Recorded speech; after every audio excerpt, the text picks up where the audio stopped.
Welcome to the Calder Farmstead. Now the IceHogs back out to center in transition. Carlson with Quenneville 2-on-1. Right when Carlson comes, Quenneville scores! Here's a chance for Carrick. Fighting scores! Off the face-off! Up in Zeminger. Pulled back to Werenski. Has it. Shoots one. Bounces off a man. 5 seconds left. Werenski. Another jam on the shot. Turning and firing. They go! Scores! They score! Now they catch each other. They both go right over the top. Matching rights to one another. McDermott gets the helmet off of Cassie. And now with 9 minutes gone in overtime, the Bears breaking out right side with Bear. Looks like cutting to the net. Bear will score! And here are your hosts, Cece and Sean. Hello and greetings from the Mile High city of Denver, Colorado. And Prior Lake, Minnesota. Oh, yeah. Welcome to the Calder Farmstead podcast, episode number 80 for Friday, February 4th, 2022. If you're hoping for a podcast featuring tips on preparing your herd for the winter, we are not going to be much help. This is an American Hockey League podcast. My name is CC Hockley, the AHL editor of Full Press Hockey. And I'm Sean O'Brien from Stats Track and the AHL's only league-wide analytics guy. And as always, we thank you for tuning in with us.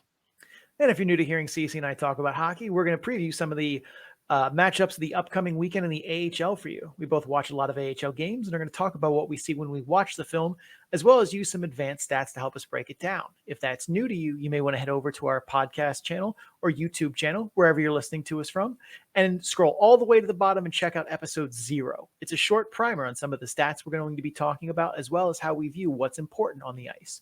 So if you're new to some of the more advanced hockey stats terms like PDO or the point shares model, or newer hockey terms like controlled zone entries, maybe go check that out. So you better be able to pick up what we're putting down. I promise it's not that nerdy or technical. It's only 20 minutes. And let's be honest, you wasted 20 minutes reading the Boston Globe cereal rankings. Reese's Puffs at 13 immediately invalidates your article as illegitimate. You'll never get that time back. So next time, why not spend a little more time with us talking hockey? I'm curious, do you remember number 1 or even the top 3 in that article? Oh, number 1 is, if number 1 was not Lucky Charms, you already lost. Number 1 is always Lucky Charms. Mm-hmm. But Reese's Puffs at 13, no. Bye, Felicia. They probably put Cookie Crunch over, or Cookie Crisp.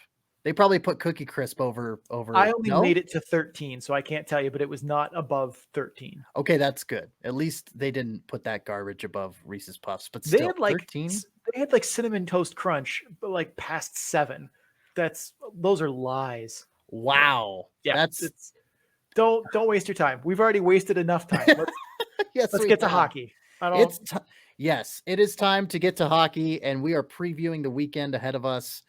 Wilkes-Barre Scranton, the Baby Pens, their weekend series, not really a series, but a couple games against 2 unique opponents. Friday, 7:05 p.m. local time versus the Bridgeport AHL team. That's as halfway as I can go with Mr. Sean O'Brien and his Sound Tigers propaganda over there.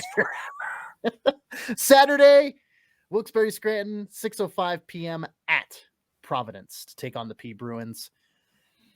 Mr. O'Brien, the Wilkes-Barre Scranton Penguins are 8-2 in their last 10 games. Sean, I believe this Wilkes-Barre Scranton team to be for real. I know you disagree, so I want to hold court and hear your case. Is the prosecution prepared to state its case? Yes, Your Honor. The facts of the case are these. In those 10 games, their 8 wins are 3 over the Cleveland Monsters, 31st in the AHL in win percentage, 2 over the Toronto Marlies, 7th in the AHL in win percentage, 1 over the Lehigh Valley Phantoms, 28th in the AHL in win percentage, 1 over the Hershey Bears, 14th in the AHL in win percentage, and 1 over the Springfield Thunderbirds, 13th in the AHL in win percentage. Hershey, as we detailed in depth in our last weekend preview and recap, has dealt with a lot of injury and roster turnover. In those 10 games, they've won the shot battle from home plate just 4 times. Their rolling 2-week estimated PDO is 106.7. Alex Dorio has started 8 of those games. His AHL career save percentage is .903 over 24 games. His ECHL career save percentage is .891 over 49 games. His save percentage in those 8 starts is .925. Tommy Napier is the only other goalie to see the ice in that span. Over his 2 starts in that span, he has a .935 save percentage. His AHL career save percentage is .874 over 12 games played. His ECHL career save percentage is .890 over 12 games played. Those are the facts of the case, and they are undisputed. Now, the story I just told you is the same story my eye test tells. Me, a verified Pittsburgh Penguins supporter. Defenders of this team will try and put on a little magic show. They'll astonish you with stories of P.O. Joseph and dazzle you with the play of Alex Nylander. They may even try and glow up a Cleveland monster or two. There's no mention of the underlying depth chart. And when we get to the end, all the magic in the world isn't going to be able to divert your attention from the fact that this team is 22nd in the league in win percentage and has been without the roster problems that Springfield, Hartford, Hershey, and Providence have had to go through. And the Wilkes-Barre Scranton Penguins are 6-13 this season against those teams. Those are the facts of this case, and they are undisputed. You know, I asked for the truth, and it's pretty clear at this point that I can't handle the truth. So we're going to be moving on. Since the trade with the Chicago Blackhawks organization, Alex Nylander seems to be finding his groove with the Wilkes-Barre Scranton Penguins. He has 11 points in his 13 games in the black and gold. That's a better point per game rate than any other stop in his AHL career. Sean, what have you seen from Mr. Nylander since he's landed in, well, gold and black? The question for Nylander has never been about talent, ever. Mm-hmm. He's had an NHL skill set since draft day, and that's never gone away. The question with Nylander was always one of work ethic and will. Getting traded for the second time seems to have lit a fire under him, at least for a little bit. I still see him dogged on back checks and give lazy efforts in the defensive zone, but it at least seems to be less often in Wilkes-Barre Scranton so far. The one area he excels on is the power play, and he's helped breathe life into an otherwise worthless bathroom break of a power play in Wilkes-Barre Scranton. The Pens are 31st in the AHL in raw power play percentage at 12.7. Since Nylander joined the team, they're 17.9% on the power play. Now, the team has let in 4 shorthanded goals in that time, so their net power play numbers still suck, but at least they're scoring, and fixing shorthanded goals against is a very achievable task for any coaching staff. Nylander excels on the power play, though, because he has more time and space and doesn't have to work through much contact or engage in board battles or really be asked to play any kind of defense. It's really where his offense-only skill set and high-end playmaking vision, hockey IQ, and puck skills can kind of stack together to make him dangerous. Very, very dangerous. Will he continue this production? I'm not sure, as I've seen this motivational pattern from him before, and like Oscar Stian in Providence or Josh Hosang in Toronto, I believe that there is high-end talent there, but I need to see more before coming away believing that this is a new and improved version of Alex Nylander. Now, just real quick, the opposite end of that trade, Sam Lafferty, he actually has not been playing at the AHL level. He's played 10 games for the Chicago Blackhawks. I don't want to automatically say that default makes the Blackhawks the winner of the trade, because it sounds like Nylander's doing pretty well with Wilkes-Barre Scranton, even though it's at the AHL level. I mean, I know that's a tough one. That's it. It's still too early to evaluate, I think, but okay. Your inclination, I think, is right so far, but where this trade is going to be one where we know who won sometime next year. Like, we haven't seen enough runway to see if Alex Nylander has really, turned a corner and become the prospect that we all thought he could be. I mean, he's got NHL level skill set. It's a matter of him working hard. And we saw, it's the same story with Josh Hosang, just less attitudinal problems off the ice. And yeah, Hosang sure looks like he's turned it around, but the talent's always been there. It's just a matter of, does he want to work hard? Does he want to, get into the corners? Does he want to back check?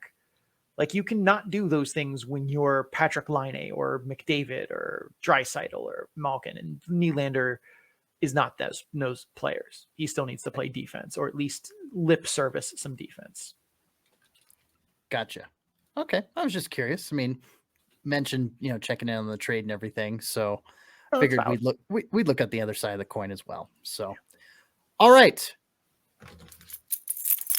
You know what that sound means? It means it's time for keys to the weekend for the Wilkes-Barre Scranton Penguins. What's going to take, Sean, for the Baby Pens to get a victory over the Bridgeport AHL team or the Providence Bruins this weekend? Against Bridgeport, and we've been preaching this point, I think, against them for most of the season at this point, is team speed.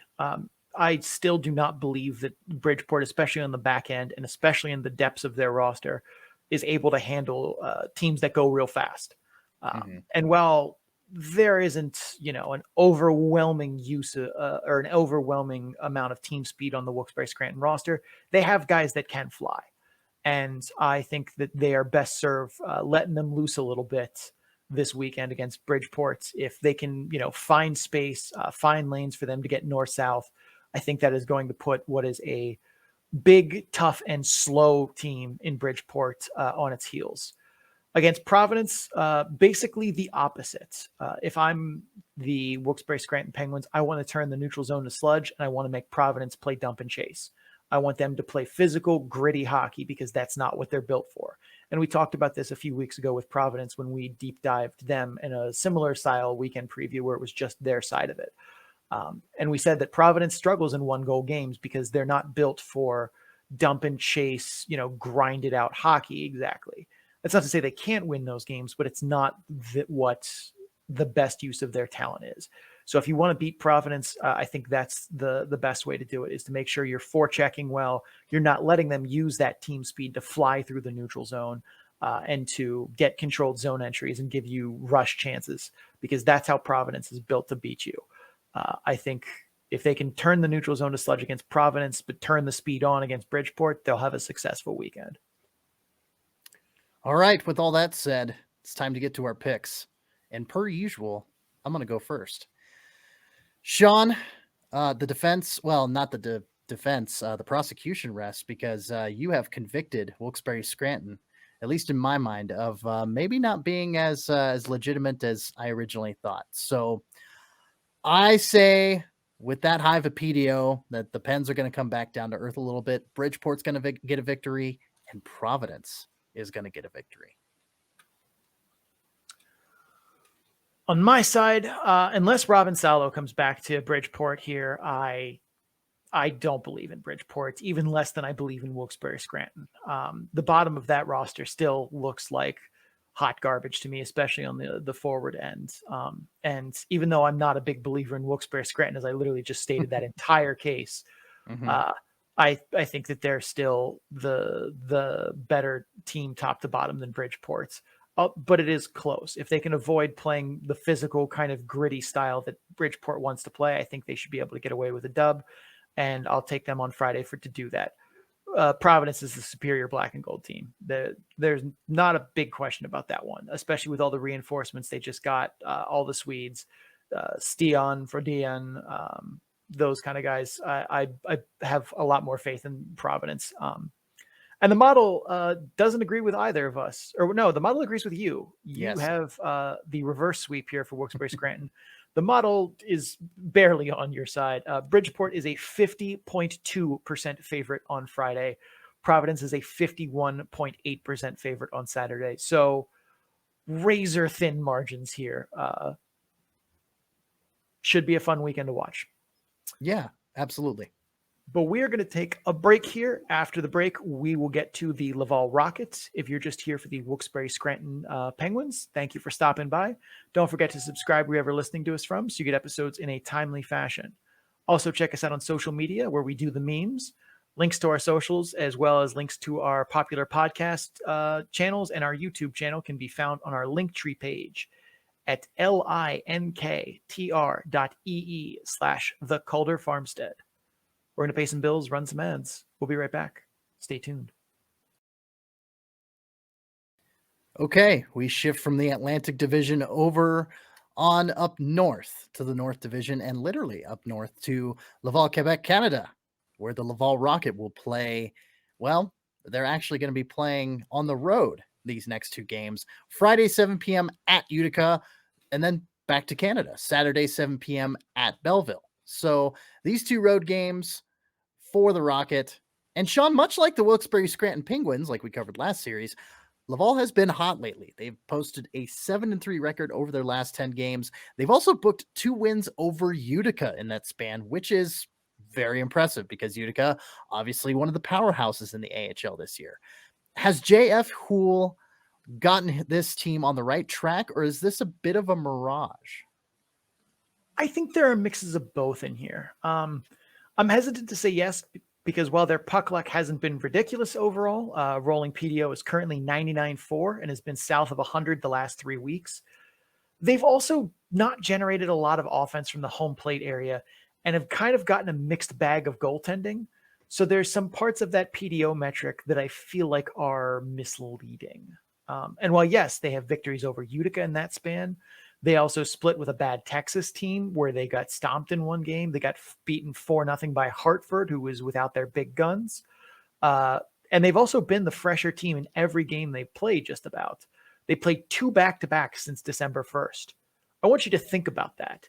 In the AHL, a very, Friday, Saturday, Sunday, Wednesday, Friday, Saturday heavy league, the Laval Rockets since December 1st have played twice on a back-to-back.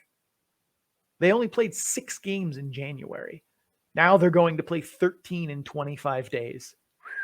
Wow. So if that doesn't muddy the waters up of, are you actually good?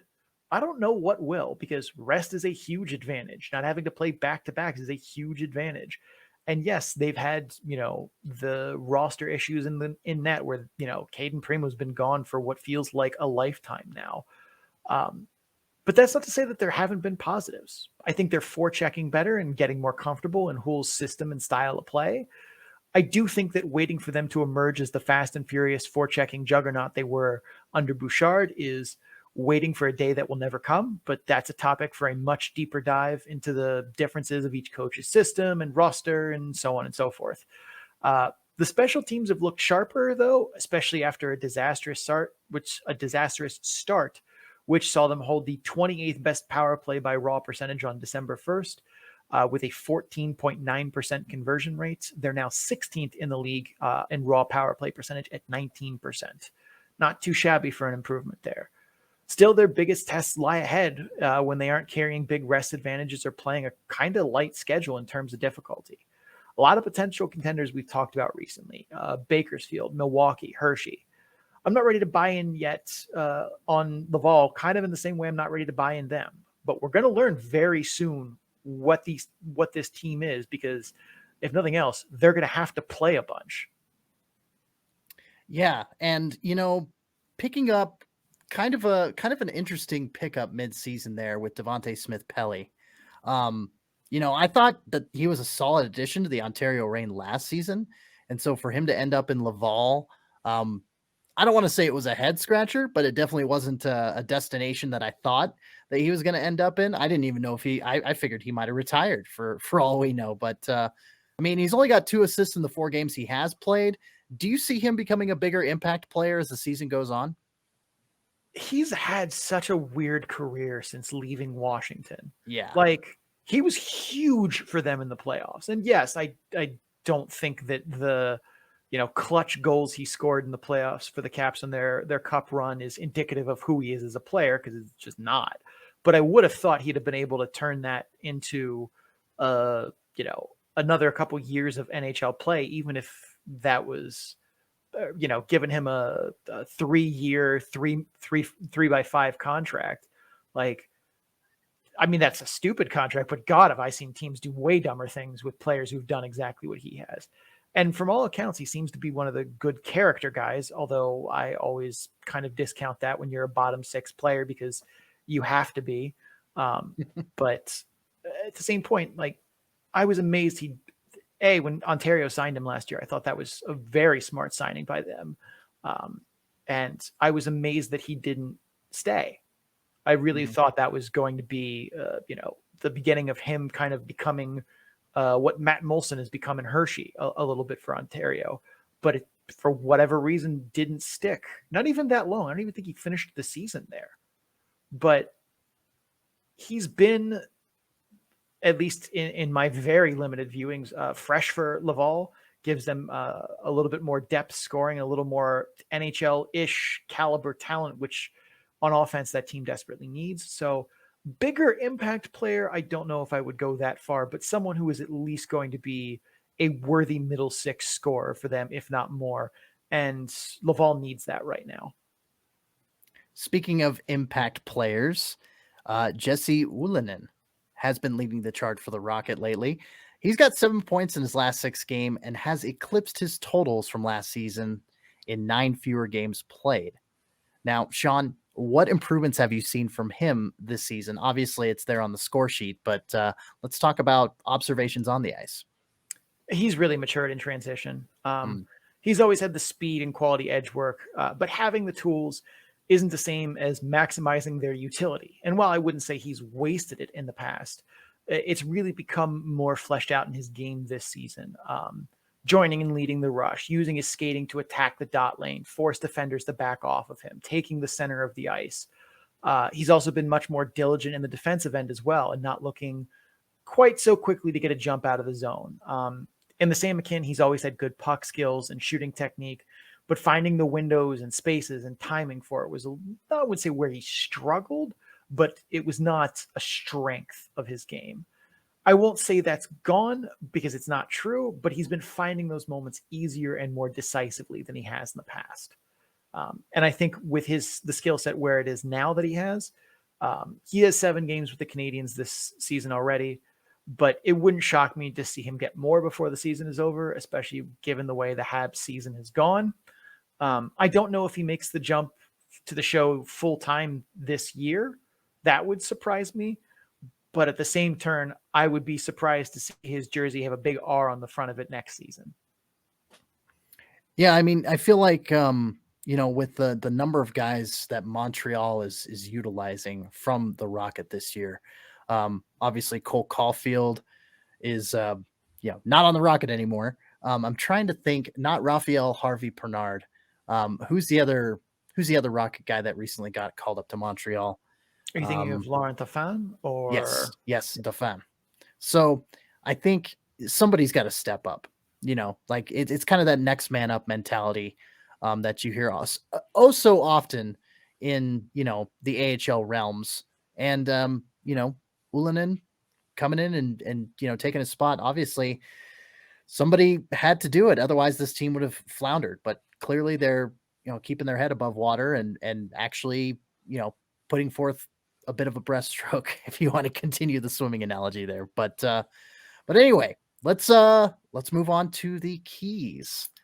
Real quick, right before we jump into that, I just want to say any movement from the prospects pool in Montreal at this point is a huge step for them, as this Montreal is hands down the worst organization in the NHL at developing its players.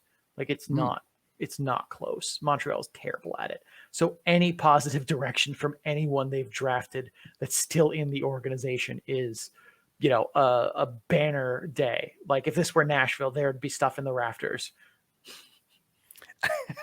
They would put up a banner for, draft pick played 10 NHL games. Yes. Cole Caulfield is sticking with the Canadiens. Put it up in the rafters. Yeah, I just, like I've said on the program before, it seems like, especially this season, more so than past years, that with Trois-Rivières coming into the ECHL, that, the Montreal Canadiens organization is just like, let's get all the Quebecois on our AHL team and our ECHL team. And that's exactly what happened. Alex Fortin came over from Colorado to come play. JC Beaudin over from the Ottawa Senators organization, and so on and so forth. Kevin Waugh over from Tucson. Are you sure it's not Kevin Roy? I've heard both. I'm pretty sure. I mean, there was a guy who played goaltender for the Avalanche when I first started watching hockey. Patrick Roy. No, I think it's Wah. Okay. Yeah, I think it's Wah. And I mean, that's not that shocking to see more Quebecois players, flock to Montreal. I mean, Montreal is the Canadiens are an institution and part of the French Canadian identity. Like it's like the Saints and the Cajun kind of identity. They're very opposite ends of the French, North American spectrum in terms of a lot of ways. But both have sports teams that are just a part of it, that are cultural things. So anytime that, these guys have a chance to go back home and play for that team, it's not shocking to me that all of them do it. It's the same way where it's, there are a number of good Ontario boys that go play for the Leafs. It's part of just who you are if you grew up there. And it's so funny looking at the defensive core. You've got a guy with the name of Carl Neal, who's from Quebec, Canada. That sounds like a pretty American name. But then you've got Xavier Ouellet, and you're like, oh, yeah, he's Canadian, right? No, he's from France. He's actually from France. I know. I mean, that's basically cheating, but whatever. But yeah, like you don't have guys that grew up in Laval and Trois-Rivières or wherever who are like, I grew up a Dallas Stars fan. Like, that's not how that works. Nope, definitely not at all. Okay, Now can I bust out my llaves? Yes. Keys to the weekend. Yes, you're like, yes, get the keys. All right, let's talk about Laval and how they will defeat Utica and or Belleville, or maybe they don't. But how do they pull it off if they do? Against both teams, it's going to be the same key because both Utica and Belleville share one very big trait in common, and that is they do not stop. They're never going to give you up. They're never going to quit on you. They are going to keep coming no matter what the score is, no matter what the situation is, no matter how many guys on the bench they have. Both of those teams buy into what their coach is selling and play hard for 60 minutes, and they don't care about anything else. So if you are going to beat them, and especially Utica, who I'm sure is pretty pissed about blowing a 2-goal lead against Laval earlier in the week, you are going to need to bring your best game for 60 minutes against both teams. Utica is a team that, like I said, won't quit. And Belleville, while they are not nearly as talented, is a team that if you leave them hanging around in the third period, a 1-goal game, a tie game, a low event, ugly, grinded out fight against Belleville, Lunch Pail Belleville will come for you. Like, they are excellent at hanging around in games they have no business being in and sneaking into overtime and winning a shootout or something like that. Like, that is what Belleville has done very well all season, is they hang around in games and they find ways to, in the third period, get some magic going. So if you don't put in 60 minutes against both teams, you are not going to have a good time. It's so funny when you said Belleville hanging around into overtime and winning in a shootout. I was looking at January 14th and 15th in Rochester, both wins. The first one a 4-3 shootout victory. The second one 6-5 overtime victory with the game-winning goal from Igor Sokolov. Yes, or Sokolov, excuse me. The T10. The T10? Yes, exactly. So, without further ado, it is time for our picks, and I'm going to say, Utica's going to be out for revenge, and I think the Comet's raining down on the Rocket. That's quite a visual because it's space. But I think Laval, defeats Belleville in that second game. I have to believe Utica gets revenge here. They seemed very, very salty about that game at the end. So I think that will be a motivating factor that will power them past Laval. But I'll take the Rocket in the quasi French Canadian showdown on Saturday. I think they take that one. The model is got some surprising output here. Okay. Laval is a 51.4% favorite over Utica on Friday. Belleville is a 52.3% favorite on Saturday. Interesting. I checked. It is programmed correctly. Yeah. Obviously, Utica at the top of the standings in both the league and the division and everything, and Belleville more towards the basement in the north. So, well, the model has been, and we've talked about this previously, a big believer in Belleville for a large portions of this season. Sure. So it's back on Belleville again, apparently. And the other thing too is the model corrects for season-wide PDO, and Utica,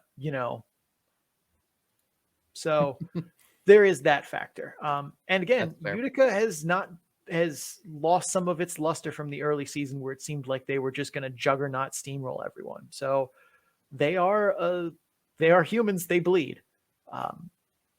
But I think that's all we got for our coverage here. Cece, do you want to send us to break? I think so. Yeah, we've got some advertisements. We've got to pay for, Sean's customs check now that he's back in the United States. He had to go through the border there, back into Minnesota. So yeah, we've got some ads to run, got some bills to pay. But after the break, we're going to get to Iowa and Rockford, and we are bringing on a special guest, Ben Gislason from the Iowa Wild, the broadcaster from the Wild, coming on the program to talk about Iowa. Imagine that. But if you're just here to listen to Laval and for Laval, thank you for stopping by. Don't forget to subscribe wherever you're listening to us from so you get episodes in a timely fashion. Also, check us out on social media. Links to our social meds, as the kids say these days, as well as links to our YouTube channel and popular podcast links can be found at our Linktree page.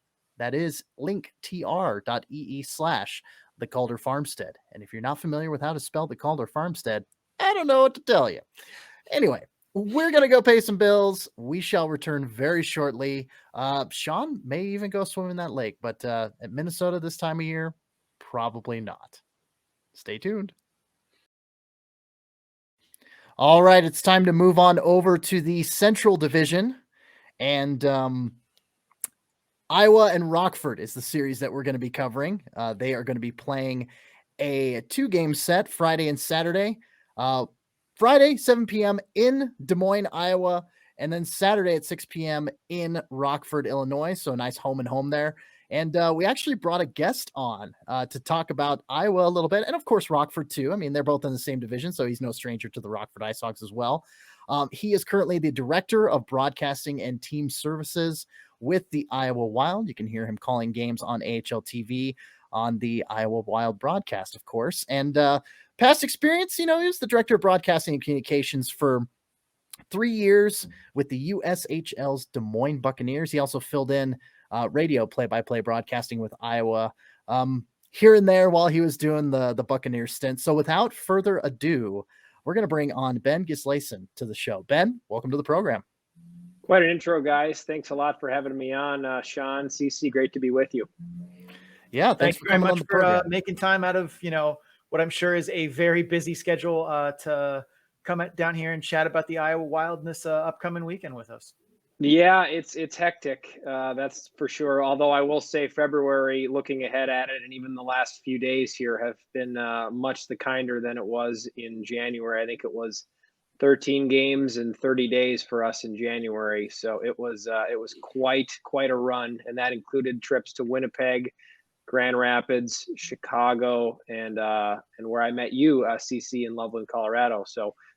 Yeah, it's been a busy time for us, but it's awesome to be with you guys, and thanks so much for having me on. Absolutely, Ben.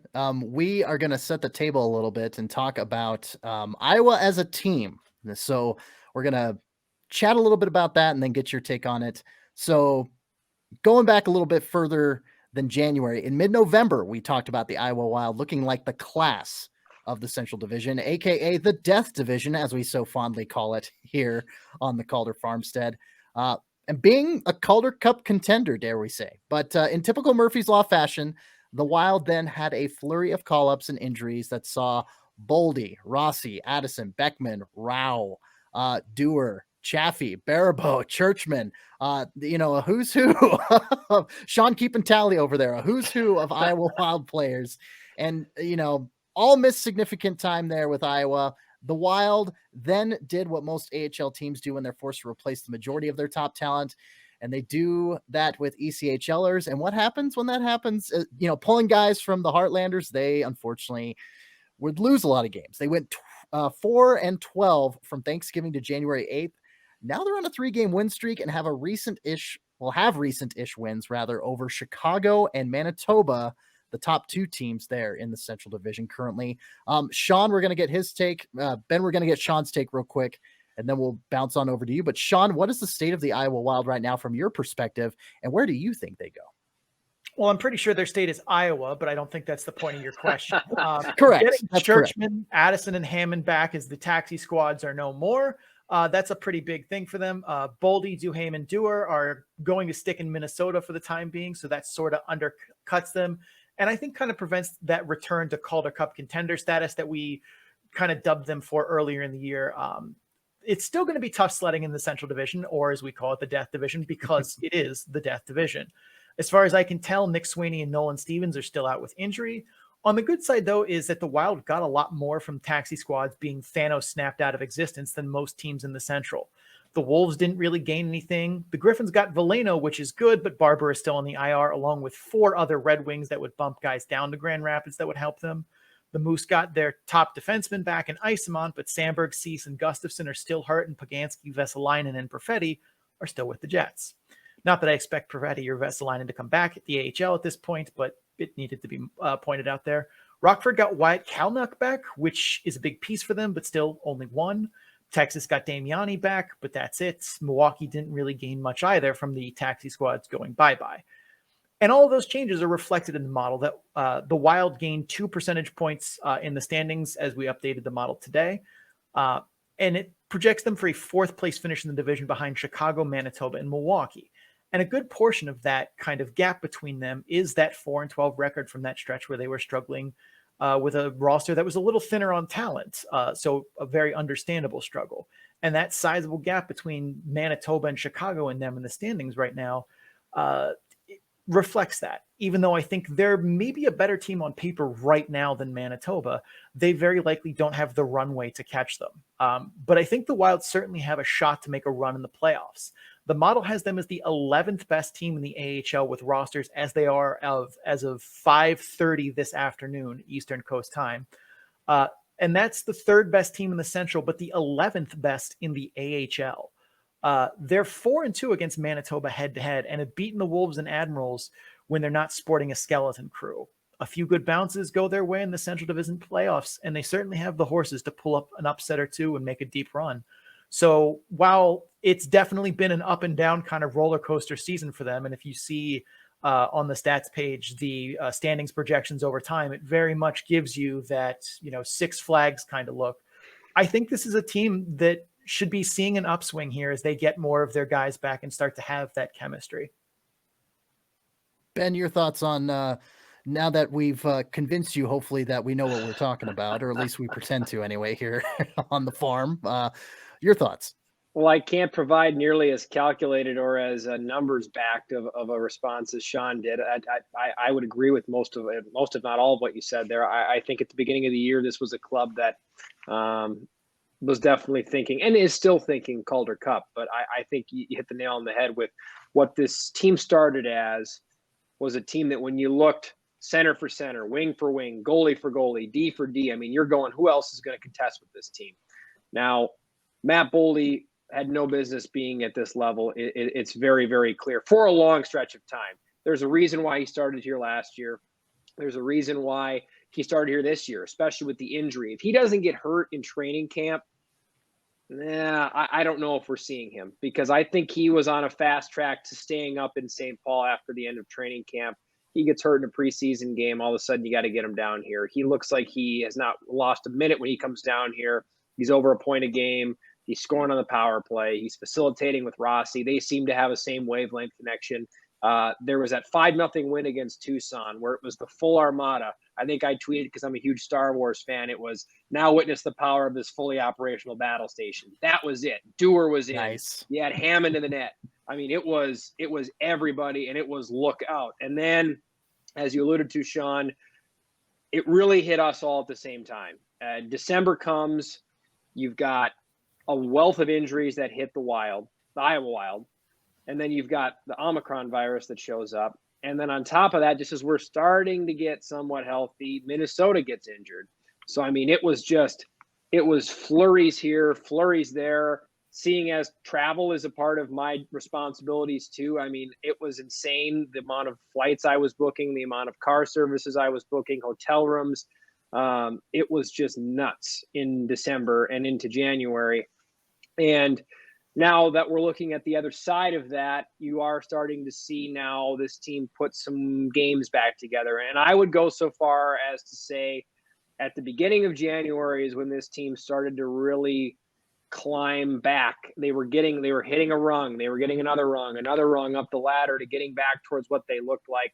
I don't think we'll ever see that full Armada look again. We do not expect to see Boldy. Dewar is a big maybe at this point. I mean, he's really seemed to carve himself a niche up there. Only if for some reason, maybe if he were to play himself out of the lineup and then someone were to get hot, it would probably have to be Victor Rask at this point. But I mean, if you're looking at Rask and Dewar on paper and you're saying, who do we want to put in our stable for the future? It's Connor Dewar. I mean, that's with all due respect to Victor Rask, but Connor Dewar is 23 years old. His career is just beginning, and he's added a lot to their lineup. So those two guys, probably not again. And those are two very pivotal pieces. I would actually argue Connor Dewar is even a more pivotal piece than Matt Boldy because of all that Dewar does, and he's a center iceman. I think we're slim in the center ice department. We've got guys. Mason Shaw plays a wealth of center because even though he's a winger, we don't have a lot of centers. And without Dewar, who I think was a guy that maybe our staff was thinking we were going to have for most of the year, all of a sudden we're going, all right, our center ice position isn't as deep as maybe we'd like it to be. Obviously, you're thrilled to see Connor Dewar succeeding at the National Hockey League level. It's the double-edged sword of the AHL. Would you like to have him for a playoff push? Of course. But when you know Connor, when you know how hard he works, and you know how much of a pro he is, it's great to see him up there, and it's great to see him succeeding the way he is. And that's the mantra throughout the club. But Rossi is a center iceman. You've got Dominic Turgeon, who's a center iceman. And then it gets a little bit hazy for this Wild team right now. Nolan Stevens is on the shelf. He's been on the shelf pretty much since he got here. He played 3-4 games, had his first point as an Iowa Wild forward, and then collided with another Wild player at center ice, has been out since. So it's a bummer to not see him because I've heard great things about what he can bring from a stability standpoint to center ice. So without him, you've got Bryce Gervais, who is a longtime pro, actually a winger. He's been converted center. Damian Giroux can play some center. So that's really the area that the Wild, I think, they're at their weakest point as of right now. And that's really just because the position players aren't there to have it. Because, again, you thought you might have Dewar. But when I look at this club, what we have in camp right now in Des Moines, ready to play Rockford this weekend, I look at the 1-2 goalie punch, and I don't know if there is a more durable or dependable 1-2 punch when you look at McIntyre and when you look at Hammond as far as the games they have behind him. McIntyre has a brilliant American Hockey League record. Andrew Hammond's record goes without really saying with what he was able to bring to the table. And the big question I had when Hammond was putting together a great stretch of games in November was he can't really play back-to-back. He's 33 years old. His body just can't take it. And Hunter Jones, Derek Barabo, both have some greatness, but both also have some consistency issues. And now with Zane McIntyre in there, who's proven to be anything but inconsistent. I mean, he's delivered great performances for this team over this last stretch of games where they have been win one, lose one, win one, lose one. But 10 of those 14 last games they've played have been one-goal games. So McIntyre's put the club in it to win. We've had a little trouble scoring. Now, blowing San Diego out 6-1 will help in that department for our team to start to think they could score some more goals. So, to me, I look at this club and I think they've got the goaltending to do it. When this defensive core is healthy, there isn't probably a more veteran-laden defensive core than this back end. Kevin Churchman, Dakota Murmis, John Lazat plays far older than he actually is. You've got a youngster in Kalen Addison who creates offense on the back end. I mean, Keaton Thompson, when this team is healthy, is your 5-6 guy, and he's got north of 400 American Hockey League games.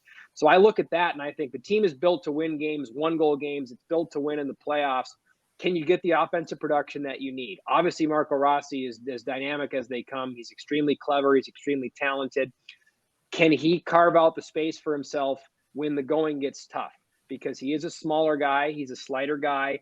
He's as talented as you could ask for from a centerman in the American Hockey League. But as you guys know, as our head coach, Tim Army, has talked about, the ice disappears on you when the later you get in the year, and you have to work for every inch of it. So I think that's the big question that we're asking. If Rossi can find a way to score in the gritty areas of the ice, if he can score when there isn't a lot of ice to work with, this team's got a shot at doing it because the support system is there. Mason Shaw is a proven guy that can contribute at the offensive level at the American Hockey League. I think Mitchell Chaffee is a huge predictor for this team. If he's healthy, this team wins. If you look at the numbers, I don't have them in front of me, but this team has won most of the time when he's in the lineup this year. He had a hat trick last weekend against San Diego. He's rolling right now. And I really, really like also what Joe Hicketts can bring on the back end. I mean, I completely forgot about him. I mean, he is currently one of the top defensemen in the American Hockey League and really has been in his career. So there's a lot of reasons to think this team could be that team that no one will want to play when playoffs start. I agree with you, Sean. I'm not sure this team will catch Manitoba. They could. They'd have to really go on a run, and Manitoba would really have to go on a losing streak, which I don't see happening.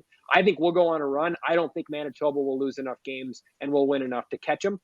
But I do think that the table is set if we can stay healthy and if Minnesota can stay healthy, that the Iowa Wild are that team that when you start to look at jockeying for playoff position, you're looking in the Central going like, boy, I'd almost rather give Manitoba a look than I would Iowa at this time, because every team has that stretch where they go on a run. Every team will do it. We haven't had it yet. And so if you can start to put together those runs later in the year, then all of a sudden you're that team that's won a lot more than they've lost going into playoff time. And then you're that team that everybody goes, hands off, I don't want to touch them. Ben, I talked to Colorado head coach Greg Cronin after that Saturday night loss, that heartbreaker for the Wild. You know, yeah. Dylan Secura, 25 seconds left in regulation, pots one by Hunter Jones. I got a quote from Greg Cronin that's heavy praise from Coach Crow. He said, I felt bad for Iowa. I felt like they at least deserved a point. There's not a team this year in the Wild West that is the Pacific Division. That was my add in there, not his quote, but there's not a team this year that has put that much pressure on us. And so, you know, I second that. I mean, if Minnesota can stay healthy, and that's kind of been the way with Colorado. I mean, obviously, but I digress. With Minnesota and Iowa to stay healthy. Yes, Sean.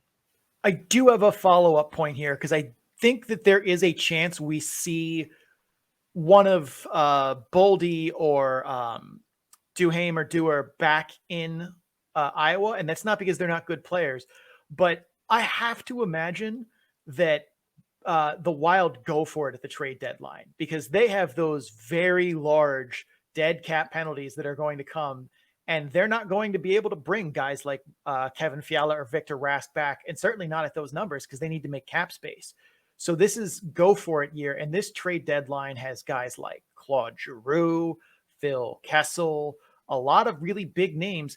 And according to Cap Friendly, I have no idea how this math works, but Cap Friendly says the deadline cap space that they project for the Minnesota Wild is $11 million. That is a lot of space in which you could add someone. And if you're adding someone has to go, because they're at the contract max at 23 on the active roster, which means we could see one of those guys come back should they pick up a Giroux, a Kessel, a Patrick Laine, someone like that at the deadline. Because like I said, I have to imagine right now the Wild are in go for it and win now mode, because next year we're going to need all these ELC, league min guys to work out for us.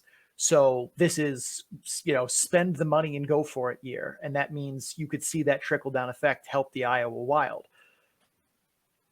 Yeah, I think that's an astute point, and I'm not going to purport to act like I know what Bill Guerin's thinking at the deadline. But certainly when you look at the numbers and the math, it certainly seems like this is the year. And pending any big fallout at the tail end of the season for Minnesota, they got to feel like they're going to be in the hunt for making a run at this. And you're right. And if all of a sudden a Claude Giroux does come in, maybe Connor Dewar's the odd man out. I still would say I would be shocked if Boldy comes back. Not that I wouldn't love to see him. I'd be more apt to say maybe a Dewar. And I would also be more apt to say that because to me, I think Minnesota would look for a center. I think that's been I'm not breaking any stories there. That's been the headline for Minnesota for years now, is they need that second line center or maybe even that top line center, depending on who they go for. So that would be what I would, if I were to prognosticate on it at all. Maybe you see that. I wouldn't hate it, because it would likely mean, to your point, Connor Dewar would show up, and boy, would that be quite a bolster of the troops for this team going down the stretch.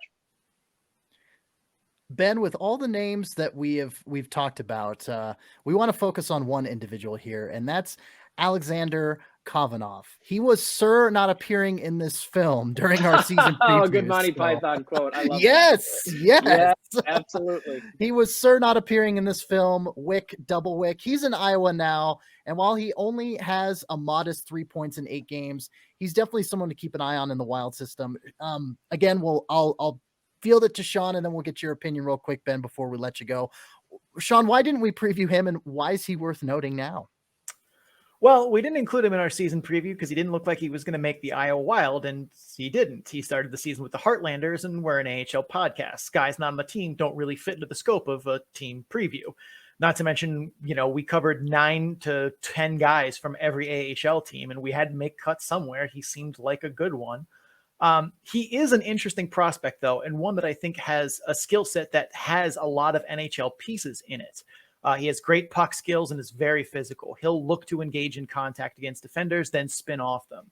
His hockey IQ and playmaking vision, though, are what set him apart. He has incredible poise under pressure and can activate a lot of deceptive elements in his game where he can manipulate defenders and open passing lanes to the slot.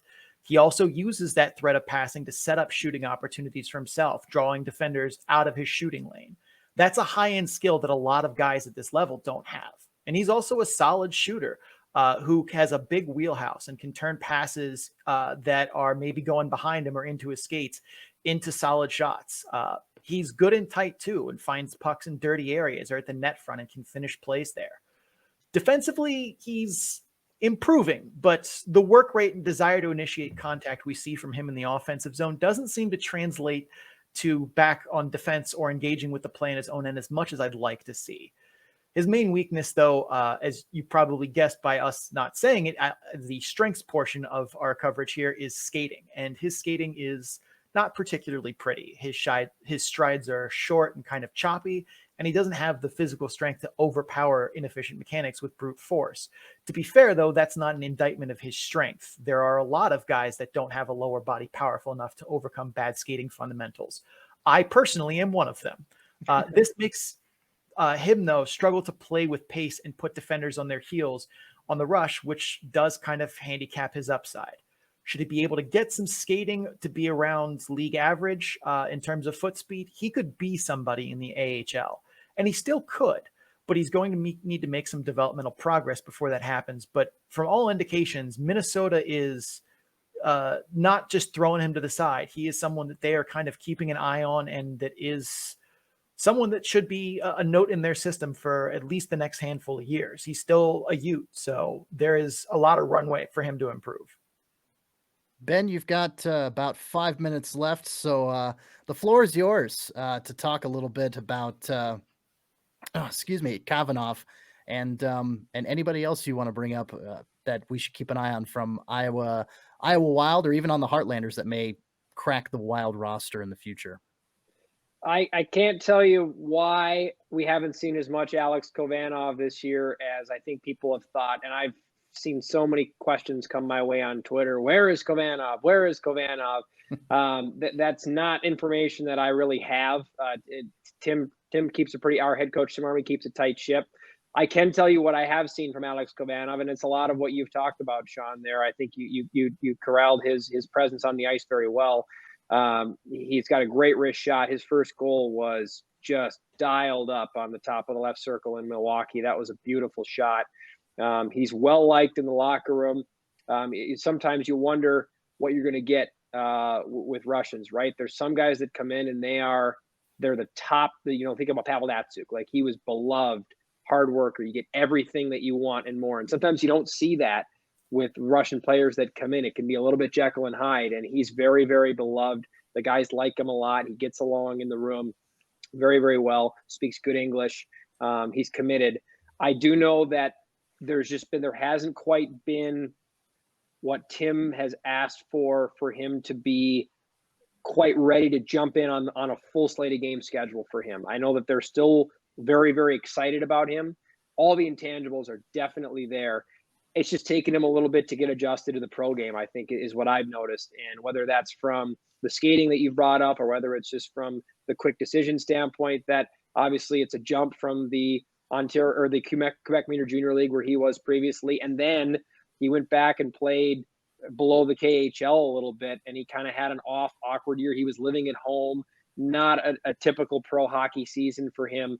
And that's one thing that I think there are probably other players around hockey that are running into a little bit of that, where they had a strange year last year and it probably hurt his development a little bit, and it wasn't his fault. It wasn't the Wild's fault. It was just the nature of circumstances. But no, the Alex Kovanov ship has certainly not sailed. I know they're keeping an eye on him, and it might be one of those scenarios where, unlike a Matt Boldy, it's a little bit more of a project, and he's going to take a little bit more caressing and a little bit more work, whether it be in the ECHL level, though it seems like that journey might be over for him, and he's definitely played more recently than he has as of the earlier portions of the season. But the raw talent is there, and they would be fools to just completely abandon it at this early juncture of his career, because if you can put that into the package that you want, if you can get him playing at that level and the decision making and the skating level that you want him at, the rest of the weapons are very there for Alex Kovanov. And I think that Minnesota fans should continue to be happy and excited about him, even though I know, because I see it on Twitter, there are people that are wondering why isn't he up here? Why isn't he playing this and that? And the typical chatter that you hear from people that are outside of the organization. But he's an exciting prospect. I think about guys like him even more on the center stage. I think now Mitchell Chafee is a guy I can't say enough about. Mason Shaw, I think this might be our last time seeing him in the American Hockey League. To your point, Sean, when you think about what Minnesota might have coming down the pike next year, they're going to have to make some deals and try to make some NHLers out of guys that are on more friendly deals. To me, I think I circle 18 in Iowa for that. Like, he'll go up and do exactly what they need him to do. He might score a few goals here and there. He'll block a litany of shots. He'll do what you have to do, and he'll do it with a smile on his face the whole time. Can't say enough about Mason Shaw and who he is as a person and as a professional hockey player. I think guys like Dakota Mermis could factor in at some point. He's such a pro. He's such a five-tool guy. He'll block the shot. He'll score the goal. He'll set up the play on the power play. And then if somebody goes the wrong direction at the other end and he doesn't like something, he'll take his gloves off and he'll beat the wheels off a guy. So I just really think he's a five-tool defenseman. Those are just off the top of my head guys that I would definitely keep an eye on for the Wild, because I do think that it's more than just the Boldy and Rossi show, even though that's how we really marketed it at the beginning of the year. Because, I mean, how often do you get a 9th overall pick and a 12th overall pick on the same line? And I believe that was how we talked about it. We said in our preview, if I remember correctly from September, that this team is going to go as far as Boldy and Rossi, stick with them and, make the magic happen, because the two of them can make sweet, sweet music together. Mm-hmm. It is interesting to hear that Kovanov is that well liked in the locker room, just because he is the only, Rossi is Austrian, but he's the only Russian in the entire outfit right now on the roster. And that also is just kind of a big culture shock, but he's spent time over in the United States. As you said, his English is good. So that's definitely a big help for him. Whereas we've seen other prospects in the past where it comes in and it's like, you could tell that they're struggling just because they're so far from home and they probably can't talk that well with many of their teammates. But that's good to see that. The other thing too, is kind of what we talked about earlier, is on the flip side of getting guys to come back from Minnesota because of trades, you could also see guys like Kovanov who don't really fit the Wild's timeline for competing, the Minnesota Wild's timeline for competing. As you're right, he is more of a project. He could be someone that is part of a package that brings a Phil Kessel or a Giroux or a Laine back, because he's someone that has a lot of interesting skills, but is a project. And, if Minnesota is in right now mode, he does not fit into the timeline of right now. And that's something to at least kind of think about on the back burner. And that's also a fair number of other guys that are on the Iowa Wild. So it's not quite as straightforward when you look down at the trade deadline of, this will definitely benefit Iowa if they bring guys in. It probably will, but also you might see guys like a Mason Shaw or a Kyle Rao or an Alexander Kovanov or a Damian Giroux, head out of town because they were part of a package and they're they're a year or so away from being, legitimate NHLers, and that does not fit the Minnesota timeline right now. It's right now or never. Fun time of year, isn't it? It is, in fact. Ben, unfortunately, with your tight scheduling, we do appreciate you coming on the show, but as it often is with broadcasters, you guys are always busy. So unfortunately, this is the way. We've got to say au revoir for now, but yeah, Ben, thank you so much for appearing on the program, and we'll let you get on with your evening, sir. Is that a Mandalorian reference to end? Yes, it was. Man, you guys are my people. You got a Monty Python reference to start and a Mandalorian to finish. So, well, guys, this has been great. I really appreciate it. You guys are clearly very, very well informed, and I look forward to the next time we get to do this. And obviously, if anything comes up, you guys got any questions about our guys or anything moving forward, you know how to get a hold of me. Will do. Thank you so much, Ben, for appearing on the program. Appreciate you. Thanks, guys. You bet. Thank you. Ben Gislason from the Iowa Wild. And yeah, that was perfect timing, because now we will head on to Rockford and talk about the Rockford IceHogs a little bit here.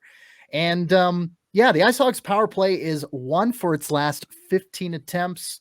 In a word, bad.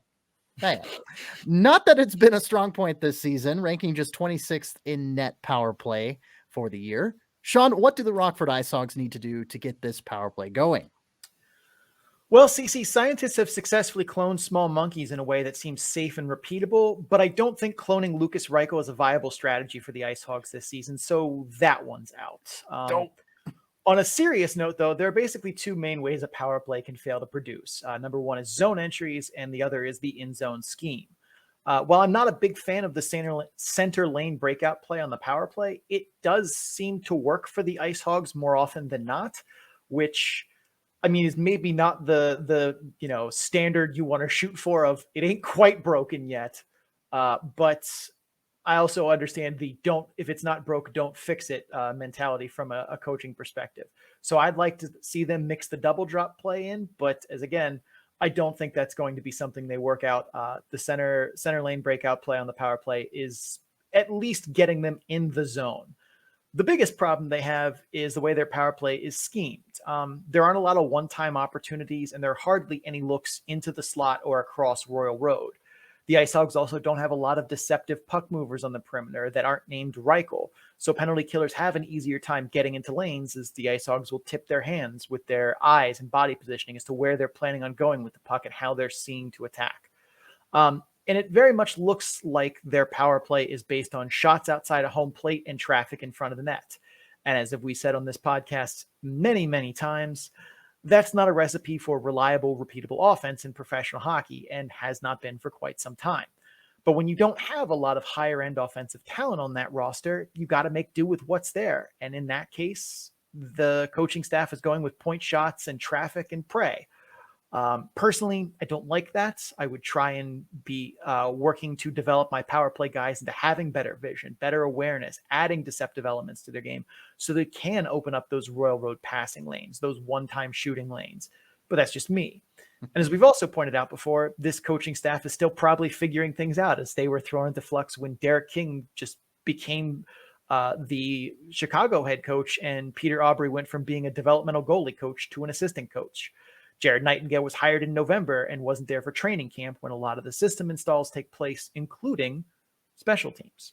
So the idea that special teams are usually run by assistant coaches, and one was a goalie development coach and the other was hired mid-season, and it's going a bit of a gong show right now, that seems fair-ish to have kind of this runaround of a system that's not really working, but the ability to fix it is also not really present. And I don't think that that's necessarily the coaching staff's fault. This has been kind of a Band-Aid on a bleeding wound year for a lot of things in Rockford. And yet somehow they're still hanging around, which I think, if nothing else, gives at least more credit to them than maybe others would, is that Rockford, with a coaching staff that I can only imagine is scrambling behind the scenes and gets like 3 hours of sleep at night, to a team that is not, just overflowing with playmakers like we just talked about on Iowa, where we had 9 guys that are all pretty good. Rockford does not have that on their roster, and they've had to make do and get by with what they had. So in short, their power play is structured, from what I can tell, in a way that is not terribly effective, but also because the resources that you would need to improve it may not exist. Going from a man advantage that is struggling terribly to an individual that has had his ups and downs this season, Alec Regula has been a bit of a mystery this season. He'll have weekends where he looks ready to light the AHL on fire, and then he just kind of vanishes from the score sheet for 2 weeks. Sean, what do you see from him this year? What do you see from Regula this year? Regula has a solid skill set, albeit not one that features great skating, which is always a hindrance to a defenseman when we're talking about ending up on the score sheet, as it pulls leading and joining rushes all but out of their toolbox. As if you can't put, four checkers and defenders on their heels with your skating, you're not going to be able to lead or join a rush in an effective manner, by and large. Regula seems to be struggling to find balance and being decisive, though. He's a capable defender, but seems not to have the confidence to make reads and stick to them. When he makes mistakes with the puck, as any 21-year-old in professional hockey will, he seems to kind of crawl back into a shell and just focus on being defensively effective and let the offensive parts of his game kind of take a back seat. He'll revert to making safer plays at the expense of pushing the defense on the other side. He won't utilize his booming point shot in the way he's able to, and you can see doubt in some of the reads he makes and the plays he makes in transition. I think that's caused a lot of the streakiness you've seen from him this season, and fixing it is going to take a lot of mental work and directives and support from the coaching staff and the teammates that he has to kind of pull him out of those moments where, he starts to crawl back in and be like, all right, we'll just play solid defense, glassing out, easy plays, make safe plays, don't make turnovers. And you can't do that and develop and be successful on the offensive side of the puck. That's just not how it works. There was a quote a couple seasons ago from Chris Letang when, he was asked about the turnovers that he makes. And he goes, well, if you guys don't want me to make turnovers, I won't make turnovers. But then you're going to ask me why I don't have any points. Yeah, you've got to have a little bit of aggressiveness in order to, put points on the score sheet. So, yeah. And when you're making big stretch passes or pulling defenders to you and hitting, tiny passing lanes, you can't have doubt. You have to know exactly where you're going, exactly when, and have that timing down. So if you're hesitant at all, you're never going to make those windows with your passes or with your play. And you can kind of see that in his play when it creeps in. And that's why, when he's feeling it, he can put up 4 assist games. He's already done it this year. He can have big weekends where he ends up, on our Macho Man graphic on Tuesday morning.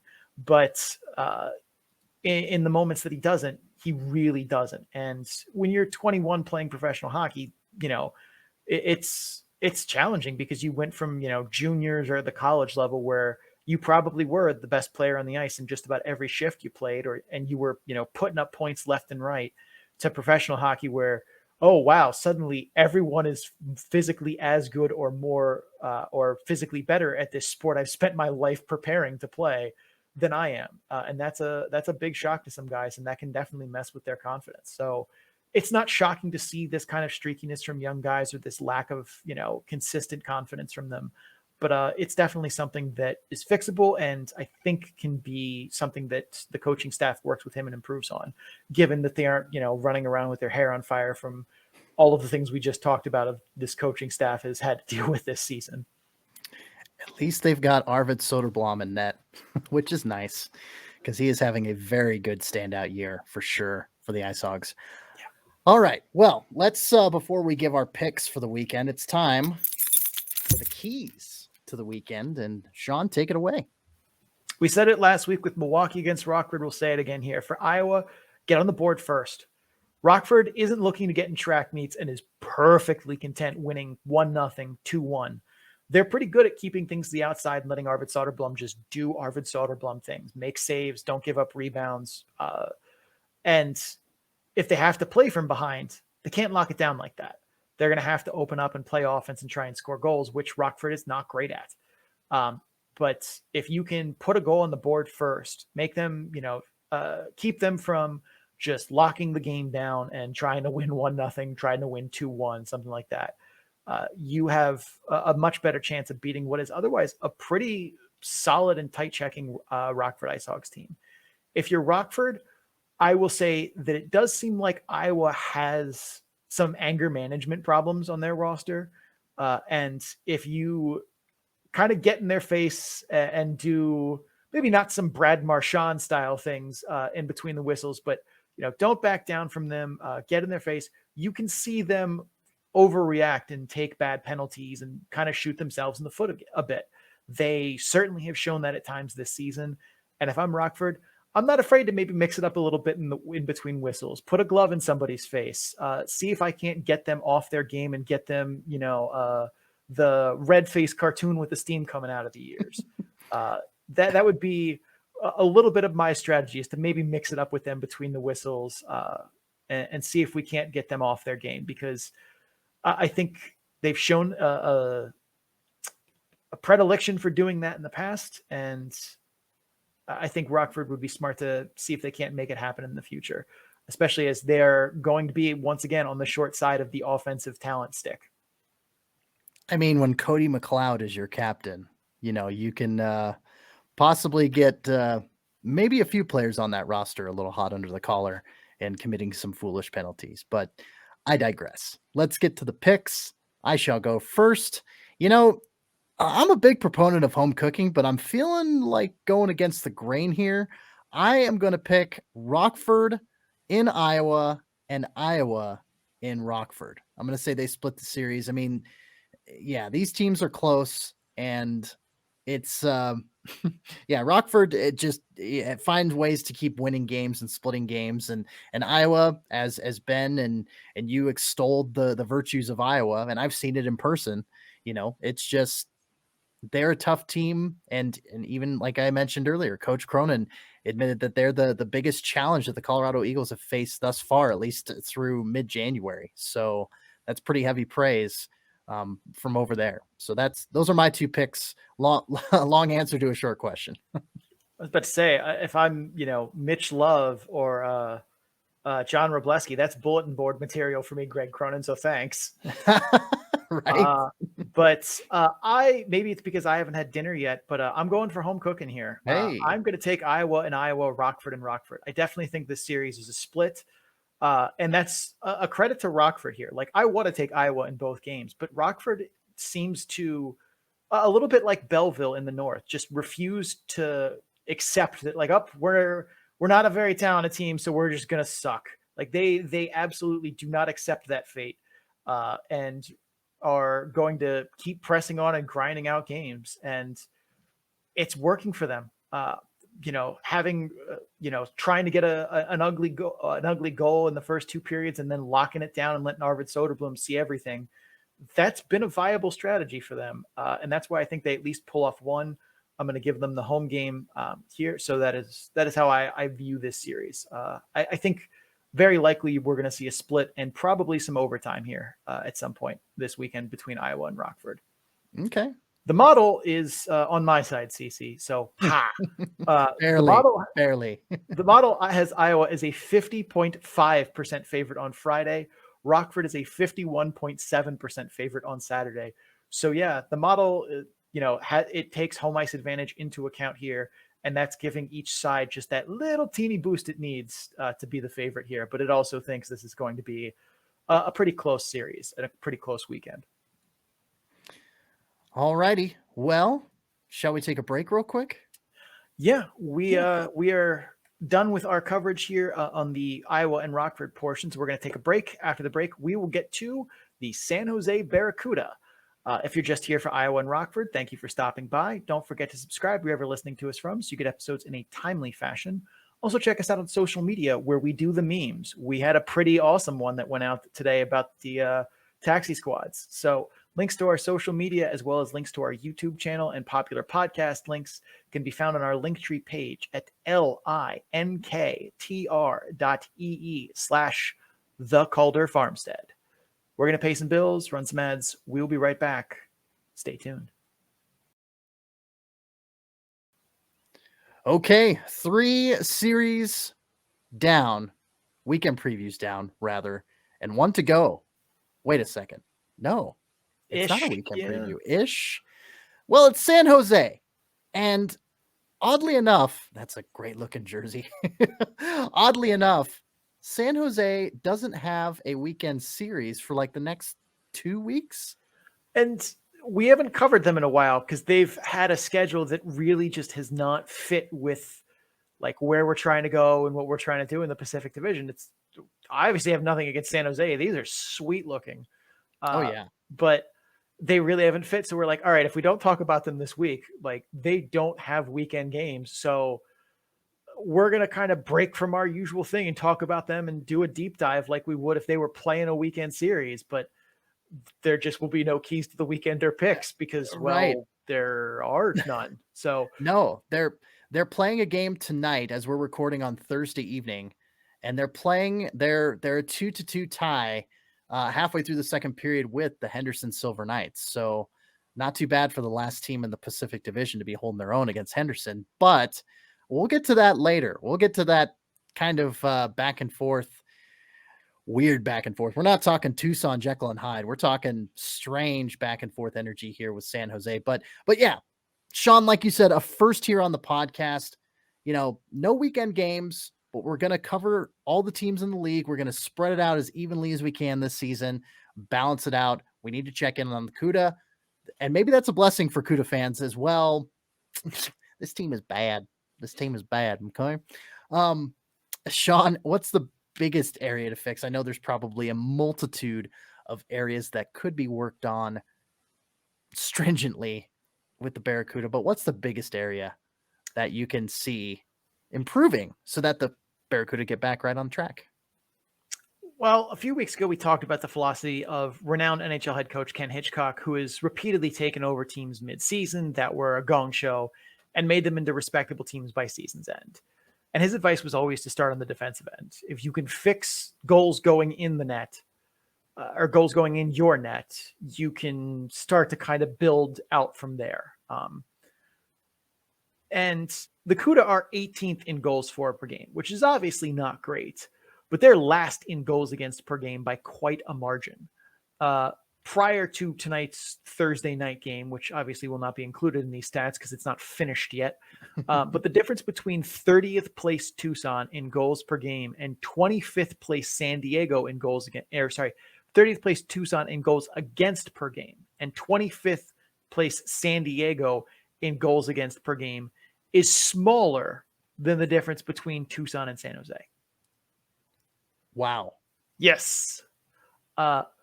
So let's talk about the defensive end because that is what is really doing the damage to the Barracuda here. Two areas I see for improvement have to be first passes on breakouts in transition and scanning over the shoulder. For my viewings, these are two of the bigger aspects that are absolutely killing them. And they play into the third aspect that's killing them, which is goaltending, which we'll talk about in a kind of roundabout way here. First, the entire team is sloppy in transition and routinely fails to chain together controlled zone exits to controlled zone entries, meaning that they don't get to leave the defensive zone with possession, and they aren't turning that into entering the offensive zone with possession, which is bad as those two events are routinely tied together. They're separated by only about 50-something feet. So the fact that you can't cross your blue line with possession and then go 50 feet to cross the other blue line with possession, that's bad. Further, their sloppiness in making controlled zone exits out of defensive zone turnovers or rebound recoveries is not great. Defensemen need to be more decisive, have better poise on those pucks. Forwards need to skate their routes and execute basic fundamentals like receiving those passes cleanly. Now, if this sounds obvious to you, well, when your defense is this big of a tire fire in its own zone, obvious things are usually the problem here, and they're small fundamental fixes, and that's what it looks like. Their play through the neutral zone looks incredibly narrow as well. And what I mean by that is it's a lot of guys not far apart that aren't providing support in the sense that you could pass to them, but it's not gaining you anything. And this is weird because that's exactly what the Sharks look to do. They look to have a lot of defensemen jump up and be a weak side option on breakouts through the neutral zone. That is what Erik Karlsson and Brett Burns do for the San Jose Sharks, and their offensive structure through the neutral zone is built upon that foundation of maximizing Karlsson, So the CUDA not doing this, yeah, they don't have Brent Burns and Eric Carlson, but they have a Merkley, and that kid can move in transition. They have other defensemen that can move in transition as well, but them not utilizing that, the Sharks are, is probably not great in terms of continuity between your prospects in the big club and the farm team. In the defensive zone, all skaters, both forwards and defense, need to have better scanning habits. And what I mean by that is looking over their shoulder, knowing where the other team is mentally. I can't begin to count the number of times I have seen the defense collapse on a puck carrier and abandon their designated zone to do so. And oh, would you look at that? Now there's soft ice in the dangerous area, and oh, it's in the back of the net.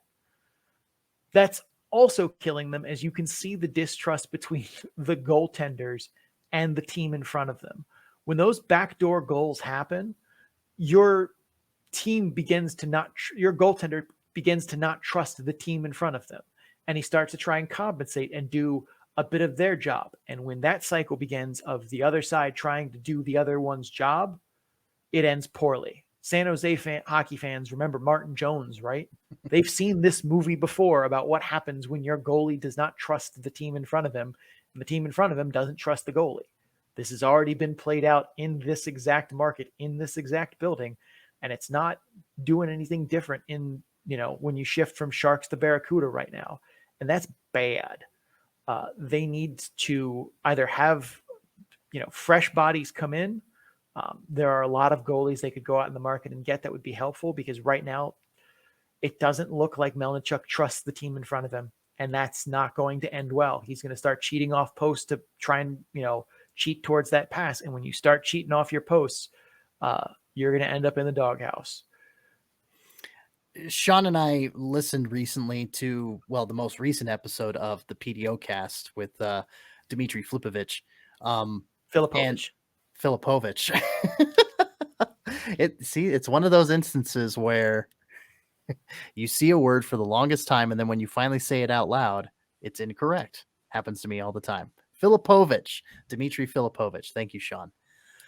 And just because I can't pronounce his last name right doesn't mean that he is not, that I can't pay attention and realize that, yeah, it's exactly what you were saying. When the defense in front of you does not support the goaltender, like, the goaltender will start to cheat. And the example that they used, Sean, you used Martin Jones. Of course, that's a San Jose example, but Steve Mason in Columbus, you know, he began to read, you know, and try to cheat a little bit. And in the NHL at this high of a level of professional hockey, that's going to bite you in the ass. And yeah, that's such a mental mind screw, because did Steve Mason's career ever recover? I think he went and played for Philadelphia after that, right? Recover is a strong word. He played better in Philly. He was serviceable, but like serviceable. That's the thing. You definitely can't do that at the NHL level, but you also still can't do it at the AHL level. Like, right, you could do it at the ECHL level, but that's a very big talent gap. Like, at the AHL level, you still can't do that. Good players will still beat you because they are either soon to be NHL players or former NHL players, or guys who are maybe just a little shy of it. But usually they're not shy by not being able to read the goaltender or read, you know, when he's cheating. That's a very, you know, very fundamental skill for forwards at the AHL level. So you can't get away with that as much. Like, they might not be able to hit those tiny spots like Kucherov can or Matthews can, but they can still hurt you. And that's what we're seeing. We're seeing a lot of that team not trusting the guys around them to do their job and to start trying to do their job for them. And then it just becomes a gong show. And that's what we got. Speaking of AHL forwards, Scott Reedy, he was not part of our season preview, but he was part of our all-star team in the Pacific Division. So how in the world did we miss on him, Sean? And what have you seen from him thus far in 21-22? Well, I mean, to be completely fair to us, we aren't the only ones who missed on him, quote unquote. Sure. Not by a long shot. So at least it's comforting to know that we have company here in the space of guys who didn't think of much of him going into this season. The conversation on Sharks prospects on the Barracuda is about Blichfeld, Merkley, Shimlevsky, Leonard, Raska, Ataka, Melnichuk, etc. Those are the guys that get the coverage for, Sharks prospects you need to watch out for. Scott Reedy never really even entered that conversation, despite being, I think, a 4th round draft pick and only 23. And he's had some NHL experience, but not quite enough to where you're like, oh, he's graduated from being a prospect. He put up 8 points in 17 games in the 2021 season. And while he was good at Minnesota, he was never stood out as capital G good. The other thing, too, that he has that kind of makes me question a little bit of what we're going to see from him in the future is Scott Reedy is currently shooting at a 31% clip. Wow. Among AHL players who have shot at least 50 pucks on net, Reedy's shooting percentage is first. He's beating second place by almost 6%. Sheesh. That's a big gap. Yeah. Yeah, that's almost as big as the gap, but Tucson and sorry, go ahead. When your shooting percentage is 31 and the next closest is 6% lower than that, that's a big gap. Mm-hmm. I also don't feel like I have to explain how wildly unsustainable shooting 31% is. Nope. Not And to me for anyway. As for his skill set and style of play, Reedy is a shooter who has a nose for the nets. He excels at finding soft ice and has a smooth catch and release shot. It's not quite Austin Matthews. I don't think anyone has a better catch and release than Austin Matthews on this planet. But he definitely has shades of that kind of just catch across your body and release right away. Braden Point, very good at it too. He also has a knack for finding rebounds and is one of the better garbage men in the AHL. I would say on the list of top 5 garbage men in the AHL, he's probably 3rd or 4th. I put Morgan Barron over him, Michael Marsh over him. I think that's maybe it. Nobody else comes to mind as being the quality of just picking up rebounds in front of the net and putting them home, or getting tips, getting deflections, being just a pest in the front of the net that maybe doesn't show up on the score sheet, but definitely causes things to happen. His puck skills and playmaking vision are around league average, though. His skating doesn't buy him any favors, as he's got, I would say, below league average foot speed for the AHL. However, as we've said before, shooting talent is the rarest and most valuable thing in hockey. And when you have it, you'll always be able to find work in this business. And Scott Reedy has shooting talent. And because of that, while I don't expect he's going to be shooting 31% forward, and we're already starting to see that come down, he only has 2 goals in his last 8 or so games, despite quite a lot of shots. So we're starting to see that shooting percentage come back to reality some, and I expect it's going to tumble a little bit more before the season is over. But he's still a good shooter. AHL Garbage Man of the Year. I'm feeling a Calder Farmstead award category maybe opening up. I don't know about that. That's okay. That would be an adventure to try and give that award out. Oh, gosh. I'm not saying I'm against the concept, but I'm. You are the Garbage Man of the Year. I also don't know.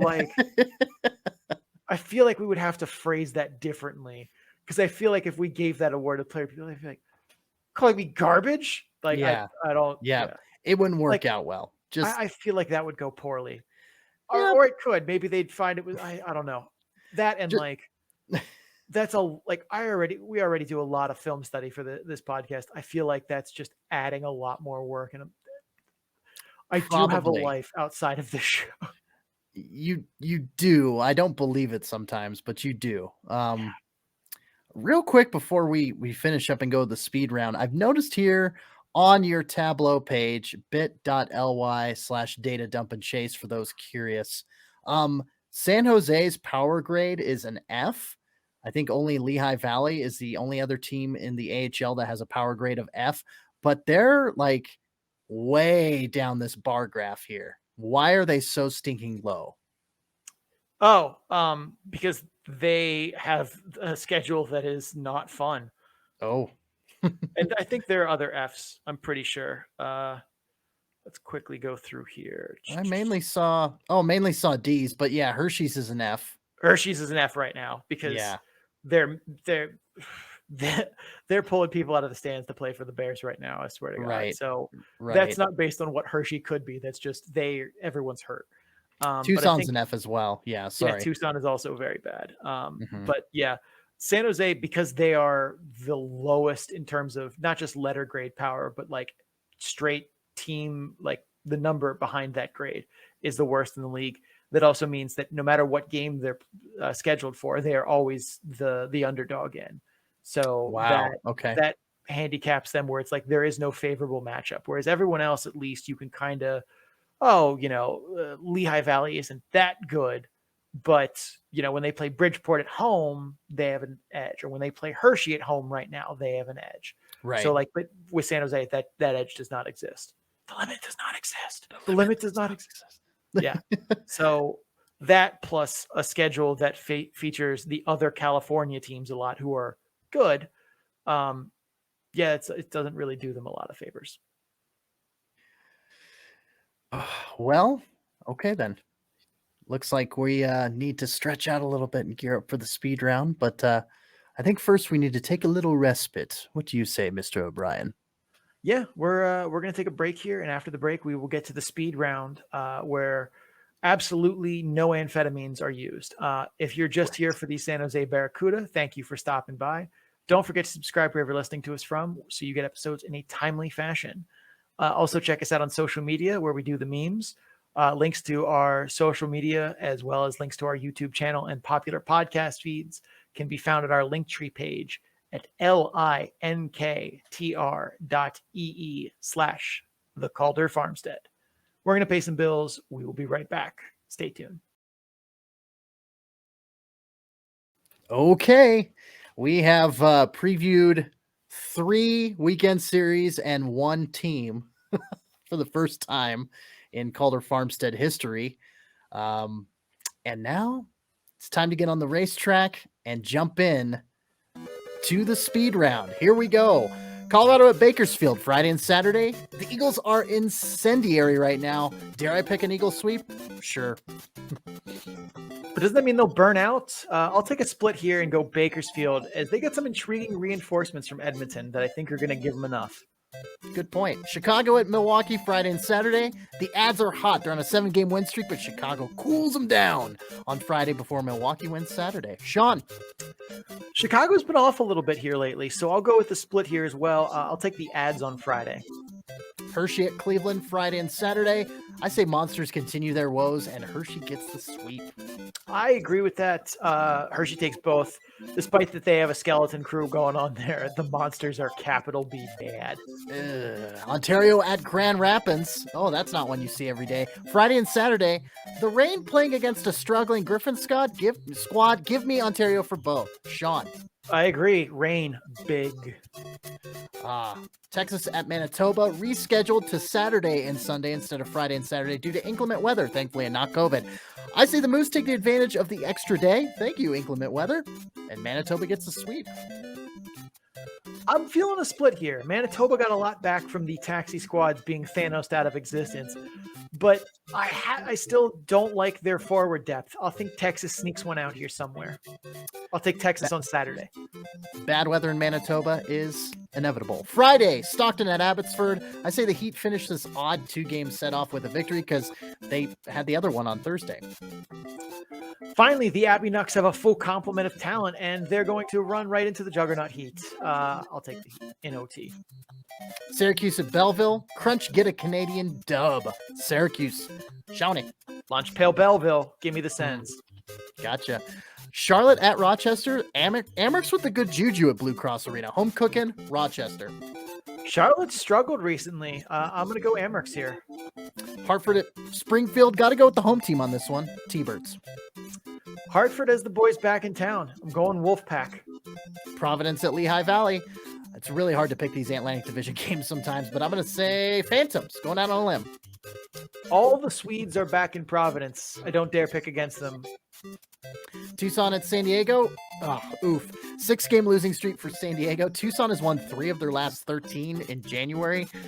I'm going to say a split with San Diego on, well, San Diego is on Friday because it's the only game, so I'm picking San Diego. I'm taking the goals here too. Tucson also bad. Apparently, I thought there was 2 games because Jekyll and Hyde. Charlotte at Syracuse. Charlotte ends their New York road trip with a win. I'm going to say checkers. Despite recent struggles, I still don't believe it's Syracuse.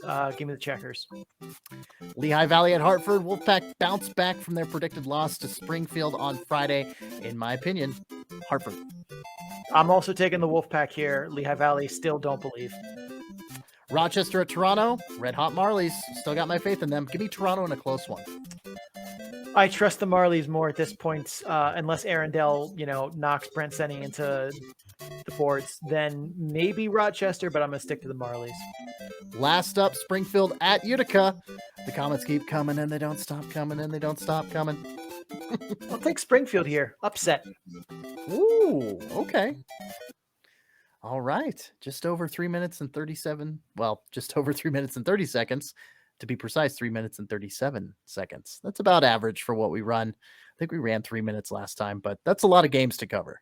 So we like to give reasoning for what our picks are. So, all right. 8-0. That's it for the show. Thanks for watching and or listening. The Calder Farmstead is part of the Full Press Radio Network. You can listen to this and several other great hockey, sports, and pro wrestling programs at fullpresscoverage.com. Just click the podcast drop-down menu button in the top right portion of the website. That's the big list populating. And enjoy. And of course, as always, with all of the great selections of podcasts out there, both hockey and otherwise, both Full Press and otherwise, thank you so much for spending time with us and choosing the Calder Farmstead. And if you guys are enjoying the Calder Farmstead, please make sure you subscribe so you get episodes in a timely fashion. Also, if you're listening on Apple Podcasts, Spotify, or Amazon, please leave a rating and a review of the podcast. Or if you're watching on YouTube, like the video, comment what you thought of the episode. Doing so helps others find the show. Your reviews help us improve it. You can also follow the show on social media at Calder Farmstead on Twitter, at The Calder Farmstead on Instagram and Facebook. Links to all of that and more can be found on our Linktree page, which is linktr.ee/The Calder Farmstead. Big thanks to Adrian Drake, who made our theme music. You can find him on social media at AD_dysfunction. That's AD_DYSFUNCTION. So we can make music for you too. CC, where can people find you? Well, my name is CC Hockley. You can find me representing Full Press Hockey on Twitter at FPC_AHL. Try to bring you all the AHL news in a very timely fashion. You can also find me at my personal Twitter account at CCHawk. That's SEESEEHAWK. Most of my tweets are about hockey. Big surprise there. But hey, I am a multifaceted individual. Pro wrestling, music, films, pop culture. I'm even dipping my toe a little bit into Wordle and Gordle. Yes, I'm struggling a lot more with Gordle. Just saying that. Sean's scores are much more impressive than mine. But hey, if it keeps me interested, hopefully it's not going to be bullshit for you. Check out my writing on the Full Press Coverage Network at fullpresshockey.com. Enough about me. Sean, where can the people find you? My name is Sean O'Brien. You can find me on Twitter at Sean O'Brien81. That's SEANOBRIEN81. I'm also on Instagram at Sean O'Brien_81. Both of those are personal accounts, but very differently in content. My Twitter is more hockey related. My Instagram is more random, this and that, including the jersey of the day stories, which I've now done because I have too many jerseys and it seemed like a fun way to show them off because I have a lot of hubris. You can find my stats work at Tableau at bit.ly/data-dump-and-chase.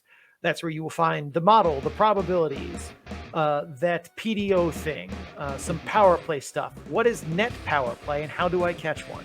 That is bit.ly/data-dump-and-chase, all lowercase, all one word. Cece, it's 11:50 on the Eastern Coast here on Thursday night. Please take us home. Gladly. For Sean O'Brien, the handsome Colin Farrell, to my diminutive balding Phil Collins, I'm CC Hockley. That has been episode number 80 of the Calder Farmstead. And as always, keep your stick on the ice.